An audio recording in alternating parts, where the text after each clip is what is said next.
Nabulabog ang mga residente sa Taguig dahil sa isang lalaking umakyat at nagpalipat-lipat ng bubong ng bahay. Dati na raw nasangkot ang lalaki sa pagsunog sa isang bahay at lulong pa umano sa droga. Nasa frontline ng balitang yan si Gary De Leon.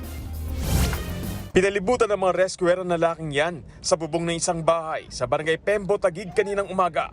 Kinausap pa nila ang lalaki para kumbinsing sumama sa kanila. Dahan-dahang lumapit ang mga rescuer, saka pinadapa at tinalian ng lalaki. Matagumpay naman nilang naibaba ang lalaki sa hagdan. Ayon sa pamunuan ng barangay, nabulabog ang mga residente nang biglang umakyat ng bubong ang lalaking si alias Allen. Kagabi pa raw ito umakyat at nagpalipat-lipat pa raw ito ng bubong. Nangangamba ang mga residente dahil dati na raw siyang nasangkot sa pagsunog sa isang bahay. Ito kasing lalaki na to, may mga record na sa amin na previous na nagsusunog ng bahay. Before kasi nasunog na dyan sa lugar nila eh. Siya yung dahilan kung bakit nasunog.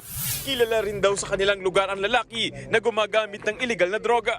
Yun po yung sinasabi ng ilang citizens doon sa malapit. May record na po siya. Kakalabas lang neto ng rehabilitation. Itinon over na sa Taguig City Police ang lalaki. Maharap siya sa reklamong alarm and scandal. Nagbabalita mula sa frontline, Gary De Leon, News 5.